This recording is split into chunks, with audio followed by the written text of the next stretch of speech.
नमस्कार दर्शकबिन, आज हामी जलस्रोत तथा सिँचाइ विभागले पाक्षिक रूपमा प्रसारण गर्ने सिँचाइ टेलिभिजन कार्यक्रमको दौरान यहाँ उपस्थित भएका छौँ। आज हामी जलस्रोत तथा सिँचाइ विभागको यो प्राङ्गणमा उपस्थित भएका छौँ। आज हामीले चाहिँ भावी सिँचाइ रणनीति र यसले पार्ने प्रभावहरू र सिँचाइ व्यवस्थापनमा देखिएका र औँलिएका कुराहरू र अब गर्नुपर्ने टड्कारो अभाव सिँचाइमा के खड्केको छ र कस्ता चुनौतीहरू छन् र कस्ता अवसरहरू किसानले प्राप्त गर्न सक्छन्, सिँचाइको उपस्थिति कहाँ कहाँ पुगेको छ भन्ने बारेमा र हामी यसै जलस्रोत तथा सिँचाइ विभागका व्यवस्थापन महाशाखाका उपमहानिर्देशक श्री कौशल किशोर झाज्यूसँग भलाकुसारी गर्नेछौँ।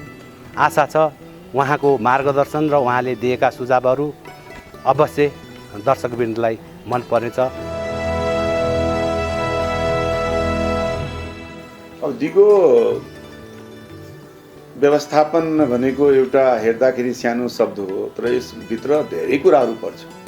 दिगो व्यवस्थापन के छ भने हाम्रो जुन लक्ष्य लिएर हामीले कुनै सिँचाइ प्रणालीका निर्माण गरिरहेका हुन्छौँ, त्यसले आफ्नो लक्ष्य अनुसारको सम्पूर्ण जुन छ त्यो अभिष्ट प्राप्त गरेको छ कि छैन। जस्तो हामीले डिजाइन गर्दाखेरि यति हेक्टर जग्गामा सिँचाइ हुने, यति लिटर पानी जुन छ पुग्न सक्ने, सिजन वाइज क्रप वाइज त्यो हुन्छ। अब चाहिएको बेलामा चाहिएको परिणाममा र चाहिएको मात्रामा जुन छ त्यो भयो भने मात्रै हामी भन्न सक्छौँ संस्थाका। र त्यो एक दिन दुई दिनको लागि होइन कि योजनाको यदि राम्ररी हामीले मर्मत सम्हार र रखरखाव गर्छौँ र यसमा मुहानसम्मको संरक्षण पनि आउँछ र सबै मिलेर र त्यस साथसाथै अपरेसन एन्ड मेन्टेनेन्स पनि राम्ररी हुनु पर्यो। र हाम्रा जुन पार्टनर हुन्छन् सिँचाइ प्रणालीमा हामीसँग साथमा साथ मिलाएर काम गर्ने उपभोक्ता समूह र उपभोक्ता समिति, उनीहरूले पनि जुन छन् बराबरीका साथ दियो भने मात्रै जुन छन् व्यवस्थापनलाई पूर्ण रूपमा दिगो बन्न सकिन्छ। हाम्रो देशमा हेर्नुहोस्, तपाईँको तराई मधेस छ, भित्री पहाडी क्षेत्रमा पनि हाम्रो अब सिँचाइयुक्त खेतीयोग्य जमिन छ र उच्च पहाडमा पनि अलिकति केही मात्रामा छ र ठाउँ अनुसारको हामी विभिन्न प्रविधिहरू युज गर्छौँ र त्यसको लागि हामीले छुट्टा छुट्टा हाम्रो सिँचाइ नीतिले कुन योजना गर्दाखेरि कुन ठाउँमा हामीले सर्फेस इरिगेसन युज गर्ने, कुन ठाउँमा ग्राउन्ड वाटर युज गर्ने र कस्ता ठाउँमा लिफ्ट इरिगेसन र नयाँ प्रविधिमा युज गर्ने भनेपछि त्यसको लागि छुट्टै छुट्टै हाम्रो नीति नियम र कार्यान्वयन प्रक्रिया जुन छ अवलम्बन गर्नुपर्ने हुन्छ। जस्तो उदाहरणको रूपमा अब तराई भन्न बित्तिकै सबै ठाउँमा पानीको प्रचुरता र पर्याप्तता पनि हुँदैन। जस्तो उदाहरणको लागि सिराहादेखि लिएर तपाईँको सर्लाही महोत्तरीसम्म सर्फेस इरिगेसनको सम्भावना त छ, तर ठुलाको मात्रै छ। जुन तपाईँको रिजर्वायर सिस्टम बनाएर ड्याम बनाएर मात्रै 12 महिना सिँचाइ गर्न सकिन्छ। र त्यहाँ जुन अहिले महाभारतबाट निस्केका नदीहरूबाट 12 महिना सिँचाइ गर्न सक्ने अवस्था छैन। र त्यस्तो ठाउँमा तर अर्को तर्फ के छ भने त्यो एरियाहरू ग्राउन्ड वाटरको निकै भण्डारण छ र त्यो ग्राउन्ड वाटर अहिले पनि प्रचुर मात्रामा अहिलेसम्म हामीले प्रयोग गर्न सकिरहेको छैन र त्यसलाई सतह सिँचाइ र ग्राउन्ड वाटरको दुईटैको संयोजन गरेर जसलाई हामीले अङ्ग्रेजीमा कन्जङ्क्टिभ युज भन्छौँ, दुईटैको कन्जङ्सनमा हामीले सिँचाइ योजना डेभलप गर्यो भने हामीले हरेक खेतमा आफूले चाहिए जतिको इरिगेसन वाटर एभाइलेबिलिटी पनि हुनसक्छ र त्यसलाई जुन छ पानी राम्ररी भइसकेपछि त्यसपछि अर्को पक्ष आउँछ त्यसको व्यवस्थापनको लागि पनि नेपाल सरकारले हरेक प्रदेशमा 2-3टा हाम्रो ठुला योजनाहरू छ र त्यसबाट हामीले व्यवस्थापनका विभिन्न कुराहरूको जुन छ हामीले नयाँ खेती प्रणालीदेखि लगायत लिएर पानीको मापनदेखि लिएर नयाँ क्रपिङ प्याटर्न चेन्ज गरेर जुन छ त्यसमा हाम्रो सुनसरी मोरङ जस्ता लाखौँ बिघा सिँचाइ योजना गर्ने योजनादेखि लिएर सानोतिनो योजनाहरूमा हाम्रो हर्दीनाथ जस्ता र जहाज जस्ता योजनाहरू पनि छ, जुन कि डाइरेक्टै हाम्रो नेपाल सरकारबाट व्यवस्थापनमा गरिरहेछ। त्यस्तै हाम्रो उपभोक्ताहरूबाट सदियोदेखि भइरहेका योजनाहरूको पनि त्यसमा आवश्यक सुधार गर्ने काम नेपाल सरकारले गरिरहेको छ र उनीहरूसँग सक्रिय सहयोगमा हामीले ती योजनाहरूका भौतिक पूर्वाधारमा इम्प्रुभमेन्ट गरेर सुधार गरेर र व्यवस्थापकीय पक्षमा उनीहरूको जुन सदियौँदेखिका अनुभव छ त्यसलाई समेत अँगालिएर हामी सँगसँगै सहकार्य गरेर अगाडि बढ्ने अवस्था छ। अब वास्तवमा नेपाललाई चाहिए के हो? अब हामीले एउटा जुन परम्परागत हाम्रो जुन सिँचाइ गर्नुपर्ने कुलोहरू थियो पहाडमा, तराईमा पनि हामीले साना 2000, 1000, 5000, 10000 यदि हामीले सुनसरी, मोरङ, नारायणी, गण्डक 3-4वटा ठुला योजनाहरूलाई छोडिदिने हो भने हाम्रो धेरै जसो योजनाहरू सानोतिना या मझौला योजना मात्रै थियो। जुन हामीसँग जुन एरिगेटेड ल्यान्ड छ खास गरेर तराई र भित्री मधेसमा, त्यसलाई यदि हामीले वर्षैभरि सिँचाइ सुविधा दिनको लागि यो एउटा बेसिनको पानी जस्तो भनौँ नि, जस्तो भेरी बेसिनमा पानी बढी छ तर सिँचाइ गर्ने क्षेत्र तपाईँको यो बाँके र बर्दियामा बढी भयो। बबईको जुन जलाधार क्षेत्र छ त्यसमा धेरै पानी छैन भनेपछि त्यो भेरीको क्याचमेन्ट एरियाको पानी ल्याएर अहिले हामीले टनेलबाट छेरिएर ठ्याक्कै बबईमा मिलाउने हाम्रो संयन्त्र तयार भइसकेको छ र भोलिका दिनमा हामीले त्यहाँ हेडवर्क्स बनाएर त्यो पानीलाई डाइभर्ट गरेर जुन छ टनेलको मार्फतबाट जुन टनेल हामीले बनाइसकेका छौँ र त्यो टनेलबाट त्यो पानी यहाँ भेरीका पानी बबईमा खसालेर अलरेडी बबईमा हाम्रो ब्यारेज तयार छ र त्यसपछि के हुन्छ भने हाम्रो पानी अगमेन्टेसन हुन्छ। 12 महिना पानी हामीलाई चाहिने जतिको पानी हुन्छ र हामीले जुन अहिले सिँचाइ गरिरहेछौँ त्यसमा हेक्टरेजमा पनि वृद्धि हुन्छ र यदि हामीले अहिले एउटा सप्लिमेन्ट्री इरिगेसनको रूपमा मात्रै बबई सिँचाइ योजनालाई युज गरिरहेछौँ बाँके र बर्दियाका, त्यो पनि क्षेत्रको हिसाबले पनि कम छ। भोलिको दिनमा के हुन्छ भने हामीले 3वटा बालीसम्म पनि युज गर्नु छ, क्यास क्रपलाई पनि त्यो पानी एउटा भरपर्दो किसिमले पुर्याउन सक्छौँ र यसका साथसाथ त्यसमा त्योसँग जोडिएका जुन हुन्छन् बहुउद्देश्य भन्नुभयो नि, यो जुन पानीका जुन हामीले डाइभर्सन गर्छौँ त्यसमा हामीले इरिगेसनकै साथसाथै हाइड्रो पावरको पनि सम्भावना छ। यसमा हाइड्रो पावरको पनि जेनेरेसन हुन्छ र त्यो नेसनल ग्रिडमा जोडिएर देशको अर्थतन्त्रलाई पनि माथि उठ्ने सम्भावना हुन्छ। त्यसको साथसाथै अरू रिक्रिएसन लगायतका जुन क्षेत्रहरू छ त्यसलाई पनि त्यसले सघाउ पुर्याउँछ। यस क्रममा हामीले काली गण्डकी तिनाव र त्यस्तै अहिले सुनकोशी मरिन त अब तपाईँको टेन्डरमै गइरहेको छ, त्यसको अध्ययन पुरा भइसकेको छ, अरू योजनाहरू पाइपलाइनमा छ र भोलिका दिन जुन छ यस सम्बन्धमा हामीले अलि आक्रामकै रूपमा देशलाई अल्पविकसित राष्ट्रबाट जुन हाम्रो विकसित राष्ट्रमा लाने जुन हाम्रो नेपाल सरकारको जुन लक्ष्य छ त्यसलाई पुरा गर्नको लागि हामीले त्यसमा अन्तर जलाधार स्थानान्तरण र बहुउद्देश्य योजनाहरू नल्याइकन त्यो उद्देश्य प्राप्त गर्नको लागि त्यति सम्भव पनि नहोला जस्तो लाग्छ। अब सरकारी निकायहरूमा जस्तो हाम्रो सिँचाइ जुन छ, सिँचाइ सेक्टर जुन छ, त्यो सिँचाइ त हामी सिँचाइ मन्त्रालयको लागि त गरेका छैन। सिँचाइको त के छ भने हामी कृषिको लागि एउटा मेजर इनपुटको रूपमा छ सिँचाइ र हामीले सिँचाइ दिनको लागि त्यस्तै हाम्रो अब गैर सरकारी अहिले जस्तो हाम्रो जलउपभोक्ता समूहसँग हामीले जुन सक्रिय रूपमा काम गरिरहेका हुन्छौँ त्यो पनि एउटा गैर सरकारी नै संस्थाको रूपमा तपाईँले लिन सक्नुहुन्छ। सरकारी रूपमा तपाईँको हाम्रो कृषि मन्त्रालय, कृषि विभाग र त्यसका जुन ज्ञान केन्द्रहरू छन् प्रदेशमा, सबै निकायसँग हामीले समन्वय गरेर सहकार्य गरेर हामीले मात्र नहर बनाएर मात्र बाँध बनाएर हुँदैन, त्यसलाई जुन छ वैज्ञानिक तरिकाले प्रयोग गर्नको लागि हामीलाई किसानको सक्रिय सहयोग चाहिन्छ। हामीलाई कृषिका जुन अन्य इनपुटहरू छन् जस्तो तपाईँको बिउ बिजनहरू भए, त्यसपछि मल खाद भयो, त्यसको लागि जुन सम्यक युज गर्नको लागि र अरू जुन त्यसका स्टेक होल्डर छ, जस्तो तपाईँको कृषि विकास ब्याङ्क हुन सक्छन्, कोअपरेटिभहरू हुन सक्छन् होइन, भूमि सुधारका कुराहरू हुन सक्छन्। अहिले गएर तपाईँको त अब कोअपरेटिभ फार्मिङ र संयुक्त फार्मिङ भनेर एउटा सामूहिक फार्मिङको पनि दुनियाँ जमाना आइरहेछ। प्रदेश नम्बर 3 मा मैले हेरेको कृषि मन्त्रालयले कोअपरेटिभ फार्मिङको लागि 2-3 ठाउँमा त अहिले आफ्नो अभ्यास बजेटैमा राखेर त्यो कार्यक्रम सुरु गरिसकेको छ। त्यसर्थ हामीले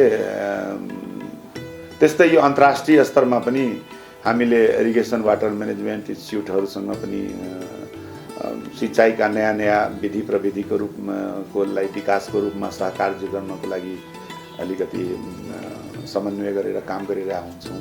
त्यस्तै आइसिआइडी जस्ता अन्तर्राष्ट्रिय संस्था छन् इरिगेसन र ड्रेनेजको क्षेत्रमा, त्योसँग पनि त्यसका पनि नेपाल एउटा मेम्बर राष्ट्र छ र त्यसको विगत वर्ष नै एउटा रिजनल सम्मेलनै यहाँ भइरहेको थियो र त्यसमा नेपाल एउटा महत्त्वपूर्ण राष्ट्रको रूपमा काम गरिरहेको छ। त्यस्तै हामीले यो कुराहरूबाट के देखिन्छ भने हामी यो सिँचाइ मन्त्रालयले पहिलेदेखि नै राष्ट्रिय अन्तर्राष्ट्रिय गैर सरकारी संस्थाका लगायत हाम्रा जुन अन्य नेपाल सरकारका जुन निकायहरू छन् उनीहरूसँग पनि हामीले निकट सहयोग र संयोजन गरेर नै हामीले एउटा जुन हाम्रो कृषि क्षेत्रको खास गरेर इरिगेटेड एग्रिकल्चरको उत्पादन र उत्पादकत्व बढाउने जुन हाम्रो ओभरअल लक्ष्य छ, त्यो हामीले उत्पादन बढाएर देशलाई को अर्थतन्त्रमा र यो जिडिपीको जुन सेयर घट्दो अहिले अवस्थामा छ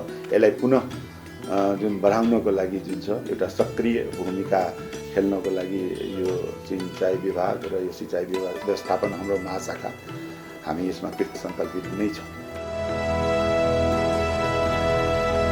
सिँचाइ कृषि गर्दाखेरिको मतलब के छ भने लगानी ठुलो पनि हुन्छ, त्यसका इनपुटहरू पनि सबै तपाईँको अलि एडभान्स किसिमको बिउ बिजनहरू पनि लाग्न सक्छ र त्यसमा सिँचाइ पनि हामीले अब भनौँ नि हामीले अहिले जुन एउटा परम्परागत रूपमा रेनफेड इरिगेसनको हिसाबले धानको खेती गरिरहेछौँ। पानी पर्यो भने राम्रो खेती हुने, पानी आएन र सिँचाइ भएन भने हाम्रो फसलको उत्पादन कम हुने र किसानहरू त्यसको पीडा खेप्न बाध्य हुन्थ्यो। तर अहिले आएर जब हामी व्यावसायिक कुरा गर्छौँ, व्यावसायिक कुराहरूमा के हुन्छ भने हामीले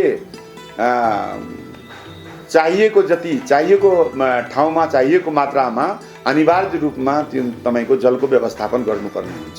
यसमा जुन छ नत्र तिनीहरूले त्यस्तो कमर्सियल फार्मिङ हामी गर्नै सक्दैनौँ। हाई भ्याल्यु क्रप होस् या जुन क्यास क्रप होस्, त्यसको लागि हामीले यदि चाहिएको बेलामा चाहिएको मात्रामा चाहिएको ठाउँमा पानी समयमा दिन सकेन भने व्यावसायिकतामै भनौँ प्रश्न चिन्ह लाग्न सक्छ र त्यसको लागि त्यही भएर यसको लागि त एउटा भन्छ नि प्रिरिक्विजिट जस्तै छ, आधारभूत आवश्यकता नै छ। हाम्रो सेक्टरले त्यस्तो व्यावसायिक कृषिको लागि सिँचाइको अलिकति ग्यारेन्टी नै दिनुपर्ने हुन्छ। सिँचाइको उपस्थिति त हेर्नुहोस् हाम्रो नेपालमा जहिलेदेखि नै यो राइसको प्लान्टेसन भयो, यो धानको खेती भयो, तहिलेदेखि नै मान्छेहरू नेपालका किसानहरू यो सिँचाइको विधाबाट परिचित छ।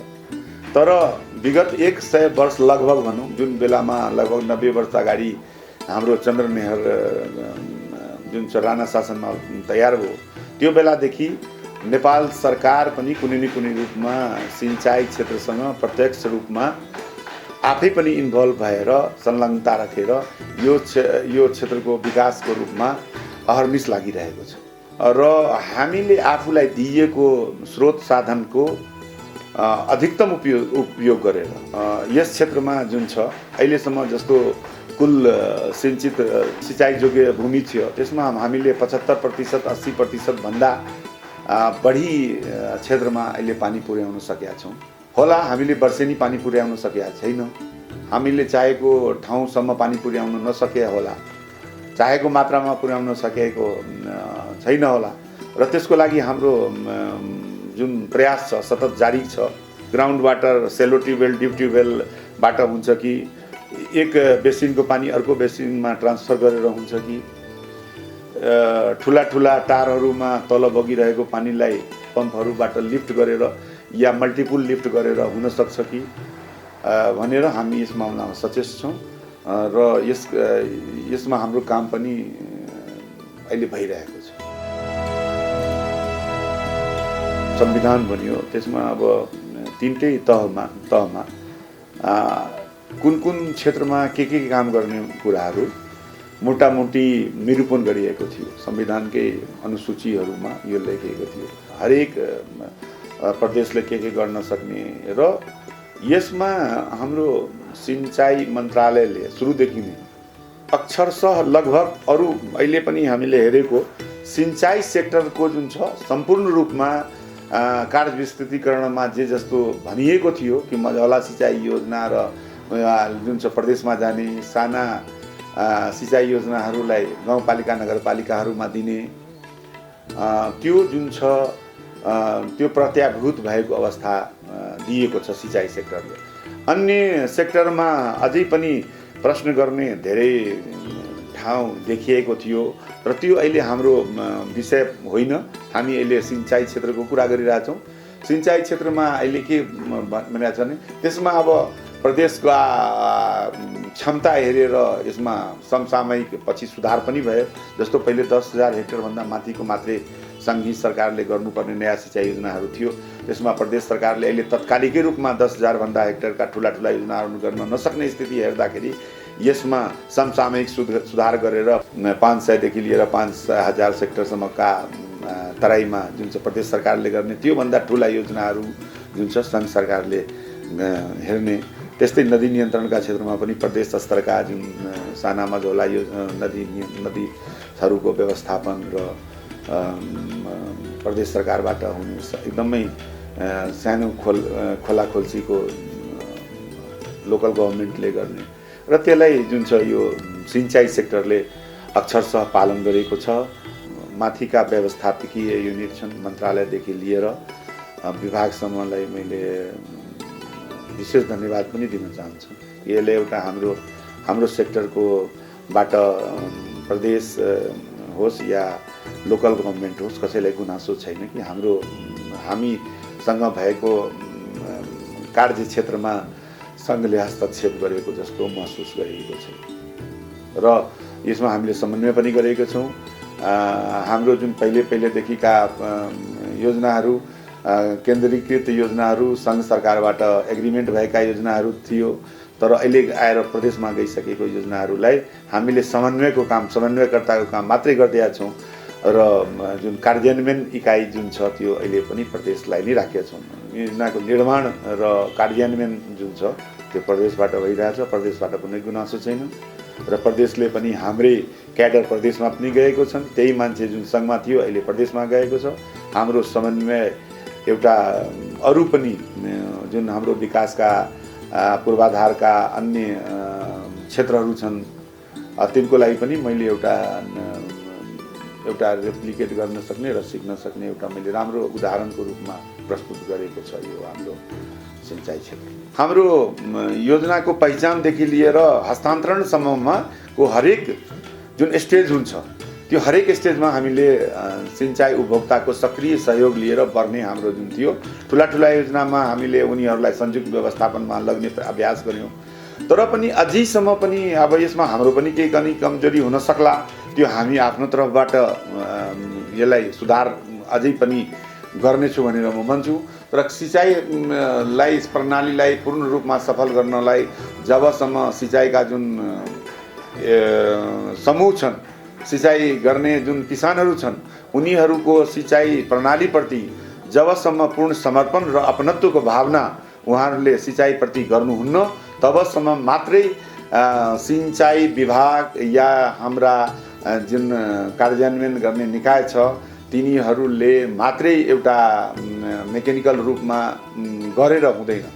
यसमा आत्मा नै किसानहरूको जुन इन्ड युजर छन् हाम्रो उपभोक्ता र तिनीहरूको एउटा सङ्गठित समूह जुन छ उनीहरूलाई म के आग्रह गर्न चाहन्छु भने तपाईँहरू आउनुहोस् र हामीसँग तपाईँहरू एकदमै कदममा कदम मिलाएर जुन भन्छ त्यो अगाडि बढ्नु पर्यो र यो क्षेत्रलाई जुन हाम्रो गौरवशाली इतिहास थियो, जस्तो 80 को दशकमा 1980 भनौँ नि मोटामोटी इस्वीसम्म हामी खाद्यान्नको मामलामा जुन स्वावलम्बन थियौँ, हामी 1970s त हामी निर्यातकै देश मध्येमा थियौँ। त्यो अवस्थामा पुनः आउन सक्छौँ। आउनुहोस्, हामी सबैजना मिलेर यस क्षेत्रसँग मिलेका जतिकै स्टेक होल्डर छौँ सबैजना एउटाको संयुक्त प्रयास होस् र हामी आफ्नो जुन गौरवशाली इतिहास छ त्यसलाई पुनः प्राप्त गर्न सक्छौँ। यही मेरो अपिल छ। तपाईहरुलाई आजको सिँचाइ टेलिभिजन कार्यक्रम कस्तो लाग्यो? यो कार्यक्रमप्रति कुनै जिज्ञासा सुझाव भए हामीलाई सेयर गरिदिन नभुल्नुहोला। अवश्य पनि तपाईको सुझाव हामी परिमार्जन गरेर आगामी दिनहरूमा पस्कने जमर्को गर्दछौँ। आज हामीले जुन सिँचाइ जलस्रोत तथा सिँचाइ विभागका उपमहानिर्देशक कौशल किशोर झाज्यूसँग भलाकुसारी गऱ्यौँ। उहाँले तह र तबकामा देखिएका समस्या र देश संहितामा गएको अवस्था र राष्ट्रले सिँचाइप्रति भोगेको लगाव र समस्या र अवसर र चुनौतीहरूको बारेमा पनि हामीलाई सायद दर्शकवृन्दलाई मन पर्यो होला, त्यो प्रस्तुत गर्नुभयो। उहाँलाई हामी हार्दिक आभार नदिइरहन पनि सक्दैनौँ र अब खड्केको सिँचाइको मुख्य पाटो के हो भन्ने कुरामा पनि उहाँले इङ्गित गर्दै उपभोक्ता र आम उपभोक्ताहरूलाई पनि जसले सेवाग्राहीहरूलाई हातमा हातेमालो गरेर हामीसँग आउन र सहकार्य गर्नुहुन्न जुन आग्रह गर्नुभयो, उहाँलाई हामी यो टेलिभिजन कार्यक्रम मार्फत धन्यवाद पनि दिन चाहन्छौँ। र यति भन्दै यो कार्यक्रमप्रति पुनः कुनै सुझाव सल्लाह जिज्ञासा केही भए राखिदिनु होला र हामी पस्कने जमर्को गर्दैछौँ, परिमार्जन पनि गर्नेछौँ भन्दै हाम्रा यो टिम जुन सिँचाइ टेलिभिजन कार्यक्रम उत्पादनको टिम छ त्यसमा सबैलाई हार्दिक आभार प्रकट गर्दै म सञ्चालक सिनियर टेक्निसियन राजेन्द्र कुमार थापा सिँचाइ विभाग हस्त यहाँबाट ओझेल हुन्छु। हस्त धन्यवाद।